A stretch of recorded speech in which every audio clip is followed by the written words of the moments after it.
Hello, my name is Roshan Narayan, and thank you for joining us on In 20. If you're watching us on YouTube, do turn on the notifications. And if you're following us, all the highlights on Facebook, Twitter, and Instagram, thank you very much.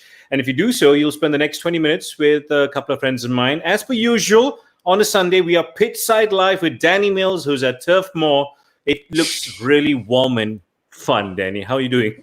It's absolutely freezing. This is the so-called British summer. We've had 3 seasons today. We've had hail, we've had wind. We have got a little bit of sunshine, but it's very few and far between. But no, I am wrapped up and it is cold. Okay, I do apologize. And thank you for doing this for us. My pleasure. But 1-1 was the scoreline between Burnley and Sheffield. It could have been so much more.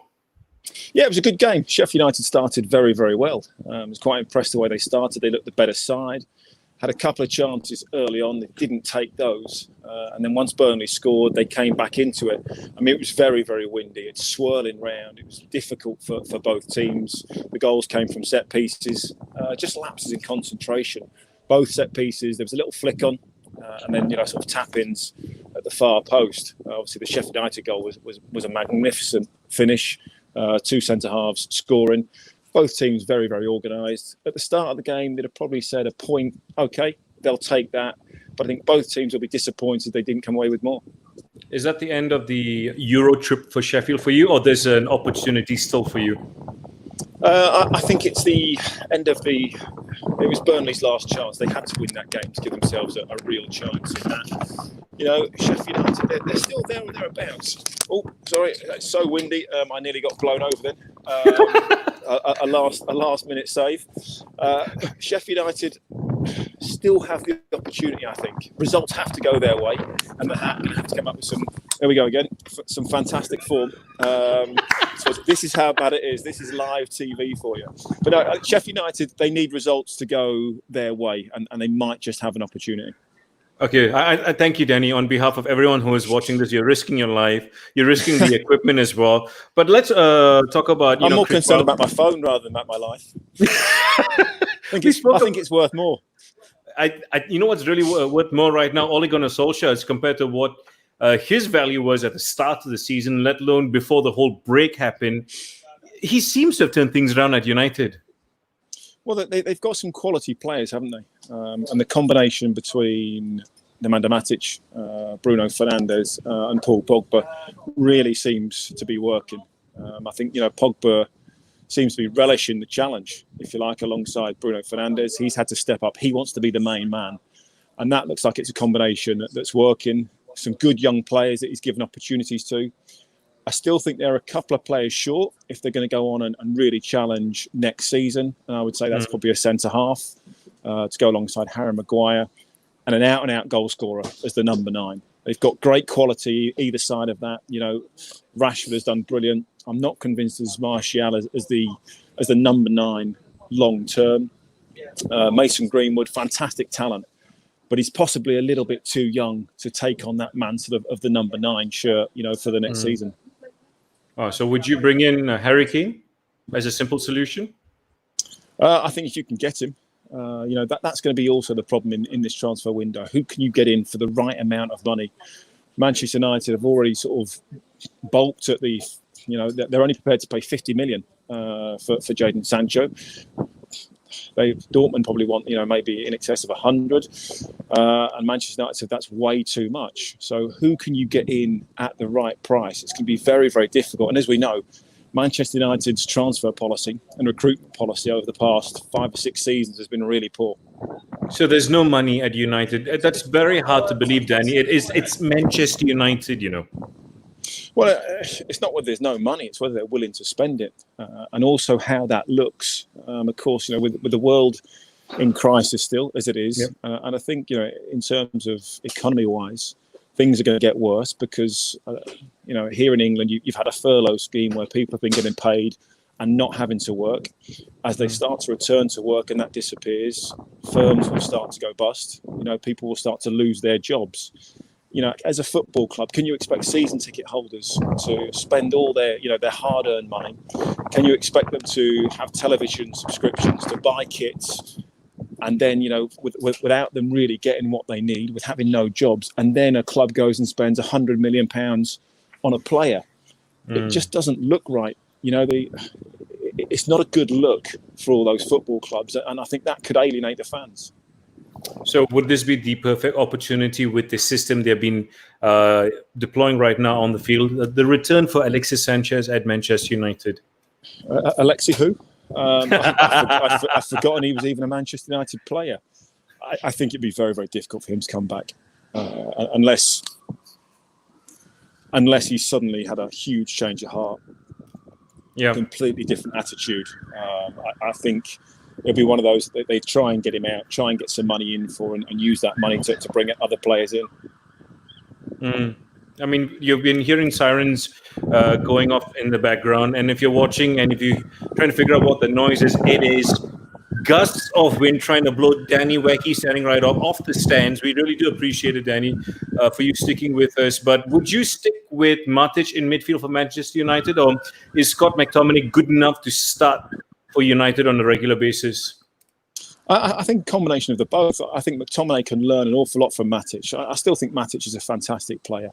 As long as you're asking him to do the right things. Don't start asking Matich to run all over the pitch. He's not N'Golo Kante.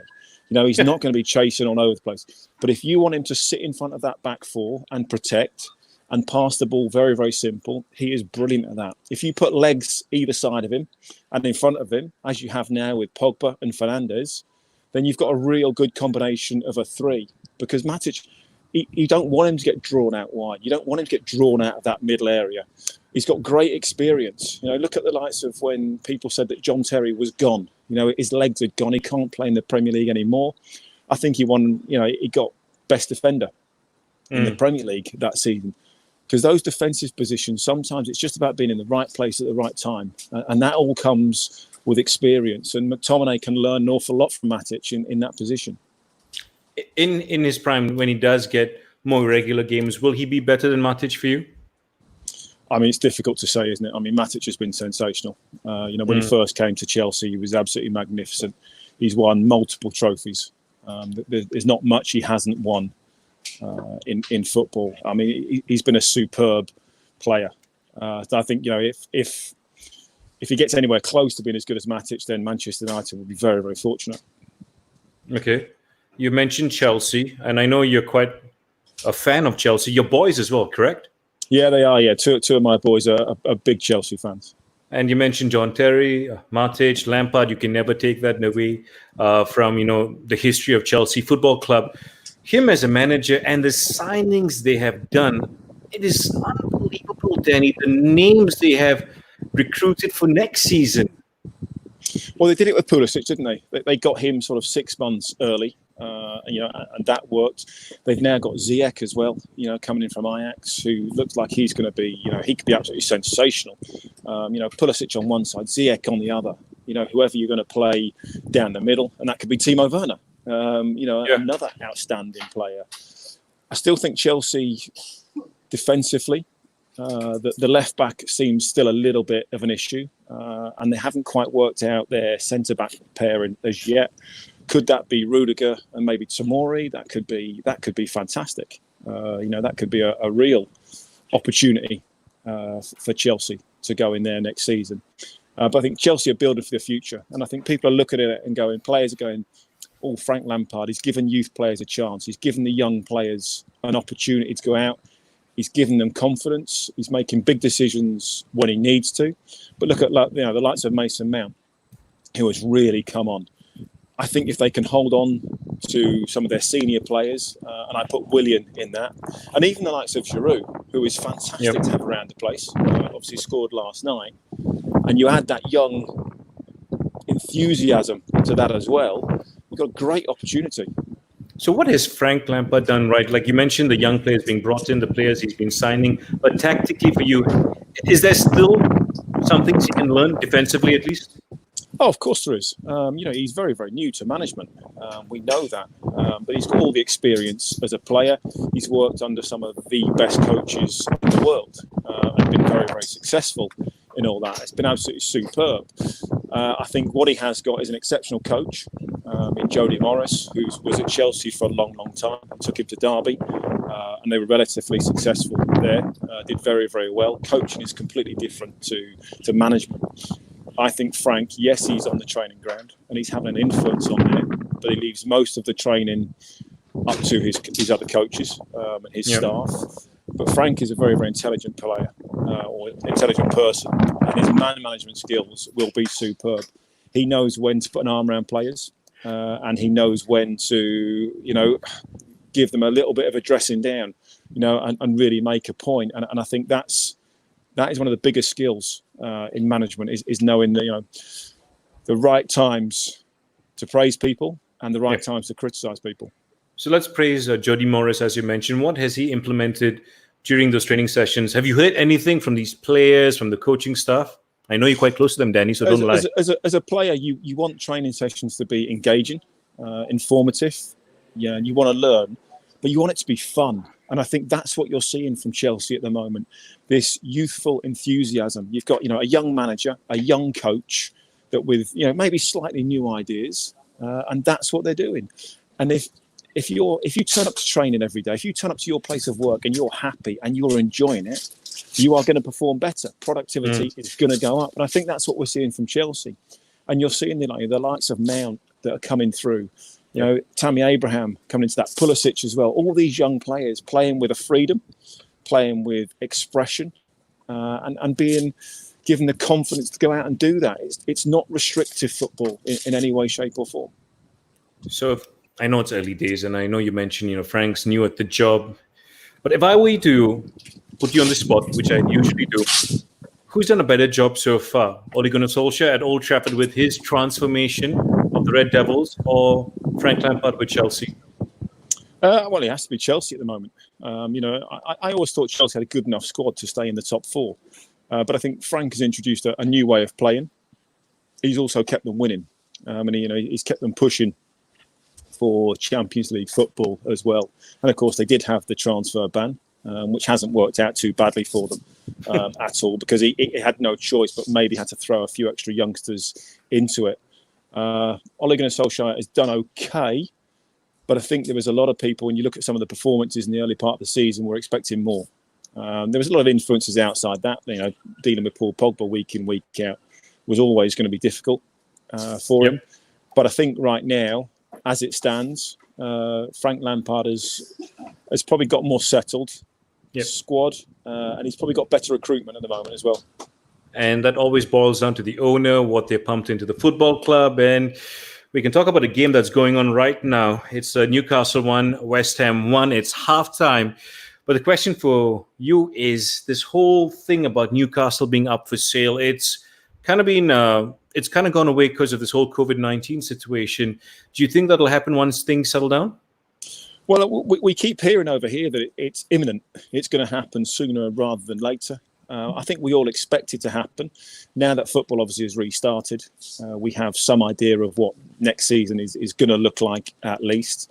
Had that not have happened, then obviously the investment fund from Saudi may have said, okay, we're not quite into this at the moment, because obviously all the implications and sponsorship deals and broadcast rights and everything else that goes with it. I just worry for Steve Bruce. I mean, Steve Bruce could win the next 5 games 5-0, and I still fear that he's going to be out of a job, because when new owners come in, and especially when new owners with an awful lot of money, they want a grand, big, stellar name at the top of their list as their manager. Yep. And that probably isn't Steve Bruce, although I think he's done a fantastic job this season. But if you do go back and look at what has happened in the Premier League, I think it's only Chelsea with the Jose Mourinho burst. A club was so successful with all the money pumped in immediately, but you looked at Man City, it took them some time. You look at maybe other potential, scenarios in and around Europe. It does take some time for you to get things right. Oh, of course it does. I think, we all know that. It's very, very difficult to buy success. People will say, Man City have bought the title, Manchester United bought it, Liverpool, this, that and the other. No, it takes time to build. to get things right. We've seen that with all the clubs. And even, Mourinho, when he first came in, he still had a good squad of players. He had a very, very talented squad. It's not like Chelsea came from nowhere and all of a sudden that was it. Mourinho turned them into a Premier League winning side. Newcastle would have at least a 4 or 5 year plan, you would like to think, of them trying to get into the top 4. But we all know, with huge money comes huge pressures, big egos as well.